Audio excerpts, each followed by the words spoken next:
بسم اللہ الرحمن الرحیم۔ السلام علیکم ورحمۃ اللہ وبرکاتہ۔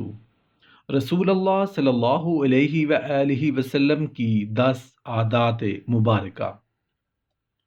محترم ناظرین، آج کی یہ خوبصورت ویڈیو اور خوبصورت ہو بھی کیوں نہیں، کیونکہ یہ انسانیت کے سب سے خوبصورت انسان ہمارے پیارے آقا حضرت محمد الرسول اللہ صلی اللہ علیہ وآلہ وسلم کی خوبصورت عادات مبارکہ سے متعلق جو ہے۔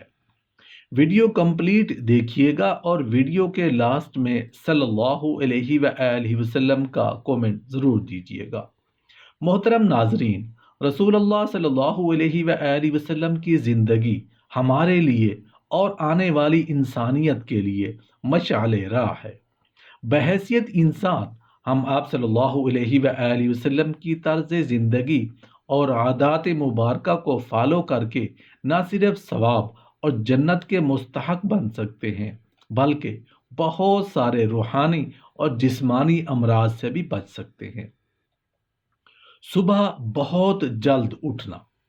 رسول اللہ صلی اللہ علیہ وآلہ وسلم صبح بہت جلد اٹھ جایا کرتے تھے، بلکہ ایسی کوئی روایت نہیں ملتی کہ رسول اللہ صلی اللہ علیہ وآلہ وسلم کی تہجد بھی کبھی قضا ہوئی ہو۔ نیند سے بیدار ہو کر آنکھوں کا مساج کرنا یا آنکھوں کو ملنا۔ صبح نیند سے اٹھنے کے بعد رسول اللہ صلی اللہ علیہ وآلہ وسلم آنکھوں کا مساج فرمایا کرتے تھے، یعنی جیسے نیند سے بیدار ہوتے تھے ہاتھوں سے آنکھوں کو ملتے تھے۔ آنکھوں کو ملنے کا مقصد نیند کا خمار ختم کرنا ہے۔ اس سے آنکھوں میں چستی آ جاتی ہے۔ باڈی کا پورا نظام 11 سسٹم پر مشتمل ہوتا ہے۔ نیند سے اٹھنے کے بعد یہ سسٹم بحال ہونے میں 11 سے 12 سیکنڈ لیتا ہے۔ اگر آپ آنکھوں کا مساج کرتے ہیں تو یہ سسٹم 10 سے 15 سیکنڈ میں فوراً بحال ہو جاتا ہے۔ بستر پر کچھ دیر بیٹھے رہنا۔ نیند سے بیدار ہونے کے بعد رسول اللہ صلی اللہ علیہ وآلہ وسلم بستر سے اٹھ کر کچھ دیر بیٹھے رہتے تھے، اور معمول تھا کہ 3 مرتبہ سورہ اخلاص پڑھتے تھے، کہ جس کو پڑھنے میں تقریباً 1 منٹ صرف ہوتا ہے۔ آج میڈیکل سائنس بتاتی ہے کہ ہمارے دماغ، دل اور جسم کے سارے حصوں کو بلڈ سرکولیٹ کرنے کے لیے ایک پل بنتا ہے۔ اس طرح اس پل کے ذریعے سے ہی ہمارے پورے دماغ کو بلڈ کی سپلائی بحال ہوتی ہے، کہ جہاں سے ہمارے تمام تر اعصاب یعنی پورا جسم کو کنٹرول ہونا ہوتا ہے۔ اگر کوئی شخص صبح بیدار ہونے پر اچانک اٹھ کر چل دے، جبکہ ابھی برین میں بلڈ کی سپلائی بحال نہیں ہوئی ہوتی، اس شخص کو یہاں برین ہیمریج بھی ہو سکتا ہے، یا وہ برین کے کئی دوسرے پیچیدہ مسائل کا شکار بھی ہو سکتا ہے، کہ جس میں اچانک جسم کے کئی حصوں کا مفلوج ہونا، فالج ہونا بھی شامل ہو سکتا ہے۔ جبکہ اگر وہ صرف 1 منٹ بیٹھا رہے کہ اس کے دماغ میں بلڈ کی سپلائی بحال ہو سکے، تو بہت سے پیچیدہ مسائل سے بچا جا سکتا ہے۔ یہ باقاعدہ ایک سائنس ہے، اور اس سنت مبارکہ کے پیچھے بہت سے پروفیسرز، ڈاکٹرز کی ریسرچ شامل ہے، کہ جس میں غیر مسلم ریسرچ نے بھی اتفاق کیا ہے کہ ہمیں رسول اللہ صلی اللہ علیہ وآلہ وسلم کی اس سنت کے مطابق صبح اٹھنے کے بعد بیڈ پر کچھ دیر بیٹھے رہنا چاہیے۔ اس کا فائدہ یہ ہے کہ دماغ پوری طرح سے ایکٹیو ہو کر ہمارے جسم کی بھرپور رہنمائی کے قابل ہو جاتا ہے۔ اس سنت مبارکہ پر جہاں بہت بڑا اجر و ثواب ہے، وہاں صحت کا بہت بڑا راز بھی ہے۔ رات کو جلدی سو جانا۔ رسول اللہ صلی اللہ علیہ وآلہ وسلم کی ایک اور عادت مبارکہ یہ بھی تھی کہ آپ صلی اللہ علیہ وآلہ وسلم رات کو جلد سو جایا کرتے تھے۔ عموماً آپ صلی اللہ علیہ وآلہ وسلم نماز عشاء کے فوراً بعد سو جاتے تھے، یعنی رات کو جلد سونا اور صبح جلد اٹھنا آپ صلی اللہ علیہ وآلہ وسلم کی معمولات میں شامل تھا۔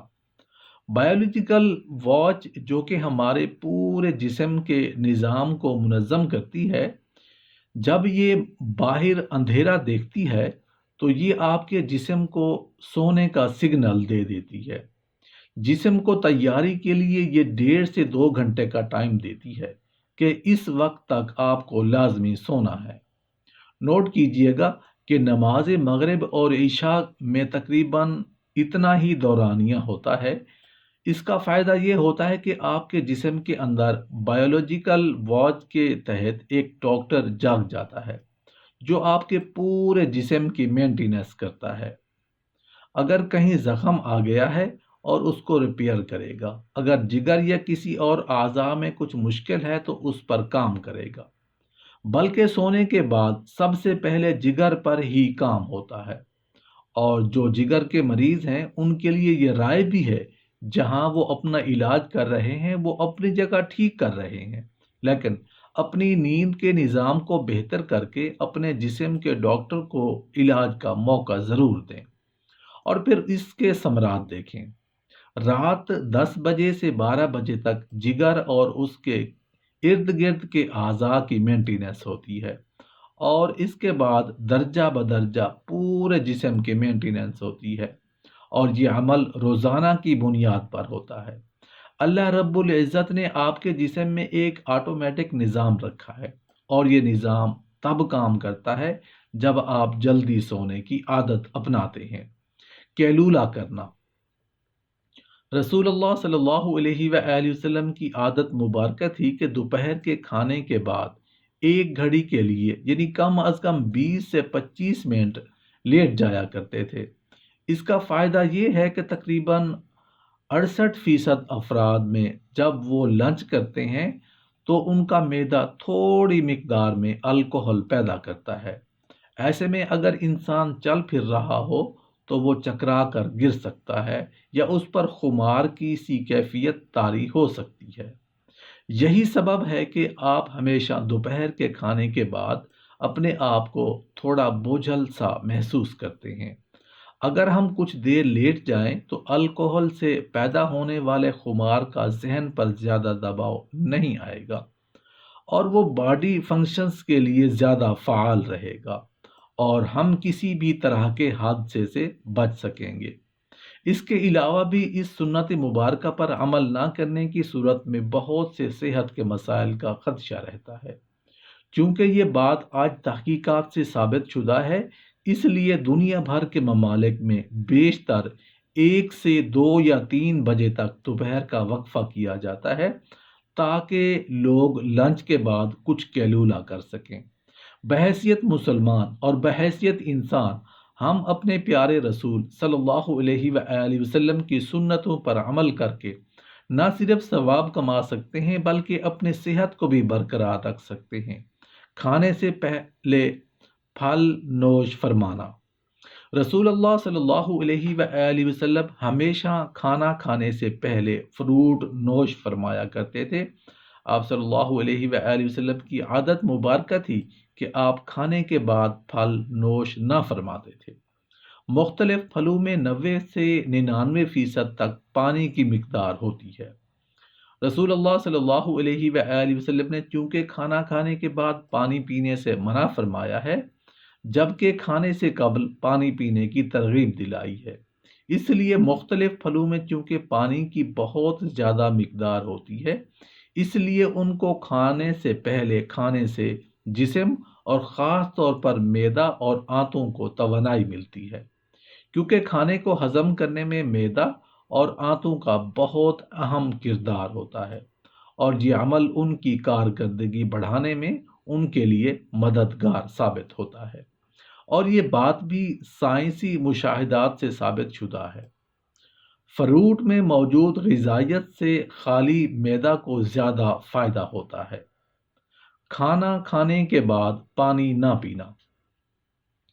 رسول اللہ صلی اللہ علیہ وآلہ وسلم کبھی بھی کھانے کے بعد پانی نہیں پیتے تھے۔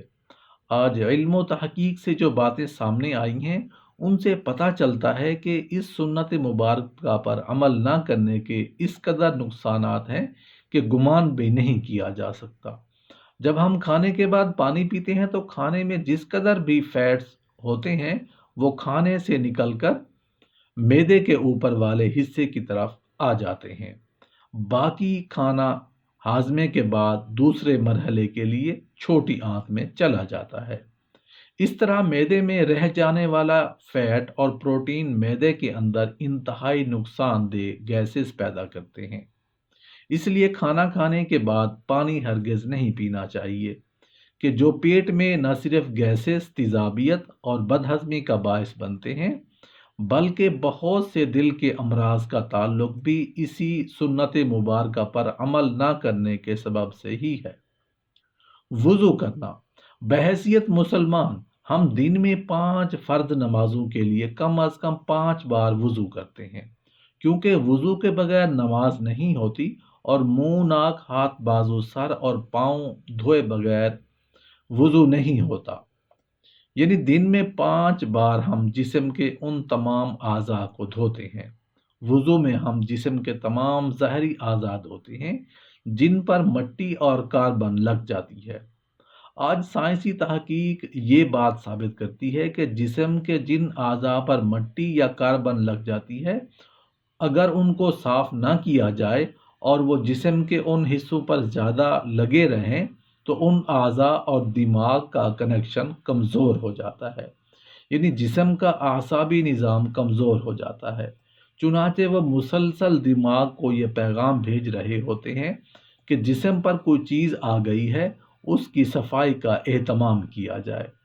اگر ایک شخص صبح منہ دھوتا ہے اور اس کے بعد شام میں آ کر دھوتا ہے تو اس کے اعضاء اور دماغ کا تعلق کمزور پڑ جاتا ہے، جس کے بعد میں وہ بہت سے اعصابی مسائل کا شکار ہو جاتا ہے۔ اسلام کم از کم دن میں 5 بار آپ کے اعضاء کی صفائی کا بندوبست کرتا ہے، اور جمعہ کے روز ناک، زیر ناف اور بغلوں کے غیر ضروری بال کاٹنے سمیت مکمل صفائی کا اہتمام کرتا ہے۔ رسول اللہ صلی اللہ علیہ وآلہ وسلم نے نہ صرف ایسا کرنے کا حکم فرمایا ہے، بلکہ یہ سب آپ صلی اللہ علیہ وآلہ وسلم کی سنت مبارکہ کا حصہ بھی ہے۔ مسواک کرنا۔ رسول اللہ صلی اللہ علیہ وآلہ وسلم مسواک کو بہت پسند فرماتے تھے، اور خصوصاً دن میں 5 مرتبہ ہر نماز میں وضو کے ساتھ تو ضرور اس کا اہتمام فرماتے تھے۔ اس کے علاوہ بھی جب گھر میں تشریف لاتے، کسی محفل میں حاضری سے پہلے مسواک کا اہتمام کرتے، اور مسواک کو بہت محبوب رکھتے تھے۔ ہوتا یہ ہے کہ جب ہم کھانا کھاتے ہیں تو دانتوں کے درمیان کھانے کے کچھ نہ کچھ ذرات ضرور رہ جاتے ہیں، اور کھانے کے 1 گھنٹے بعد ان میں بیکٹیریا پیدا ہونا شروع ہو جاتے ہیں۔ آپ محسوس کیجئے گا کہ دانتوں میں رہ جانے والے ذرات 2 گھنٹوں بعد نرم ہو جاتے ہیں، اور اس کی وجہ یہ بیکٹیریا ہی ہے۔ اس لیے ہمیں کہا گیا ہے کہ کھانے سے پہلے، رات سونے سے پہلے مسواک کا اہتمام کیا جائے، ورنہ یہ آپ کے ہارٹ اٹیک کا بھی سبب بن سکتی ہیں۔ صبح اٹھتے ہی بغیر دانت منہ صاف کیے کھانے پینے کا معمول طرح طرح کی بیماریوں کا سبب بن رہا ہے۔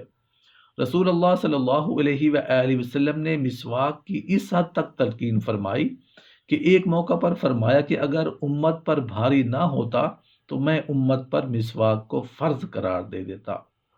آج کی ماڈرن سائنس یہ بات ثابت کر چکی ہے کہ جن لوگوں کو ٹوتھ برش زیادہ استعمال کرنے کی عادت ہوتی ہے، ان کو غصہ کم آتا ہے، اور وہ اکثر ٹھنڈے مزاج اور پرسکون رہتے ہیں۔ جس شخص کو زیادہ غصہ آتا ہو، بلڈ پریشر اکثر ہائی رہتا ہو، طبیعت میں بے چینی رہتی ہو، وہ زیادہ سے زیادہ مسواک کیا کرے۔ ہفتے میں 2 روزے رکھنا۔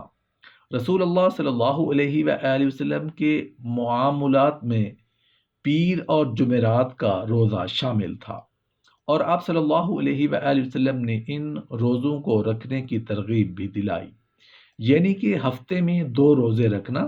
رسول اللہ صلی اللہ علیہ وآلہ وسلم کا قول مبارک ہے کہ مسلمان 1 آنت میں کھانا کھاتا ہے، جبکہ کافر 3 آنت میں، اور ہمیں نصیحت فرمائی کہ جب خوب بھوک لگے تو کھانا کھاؤ، اور ابھی بھوک باقی ہو تو چھوڑ دو۔ یہ عمل آج جدید میڈیکل کی زبان میں آٹوفیجیا کہلاتا ہے۔ یہ انسانی جسم کو صحت مند رکھنے کا بہت عظیم راز ہے۔ ہوتا یہ ہے کہ جب ہم معمول کے مطابق اپنی ضرورت سے زیادہ کھانا کھاتے ہیں تو جسم میں ایکسٹرا پروٹین فیٹس اکٹھے ہو جاتے ہیں، جو کہ جسم کی ضرورت سے زائد ہونے کے سبب جسم میں زہر کا کردار ادا کرتے ہیں، مختلف بیماریوں کا سبب بنتے ہیں۔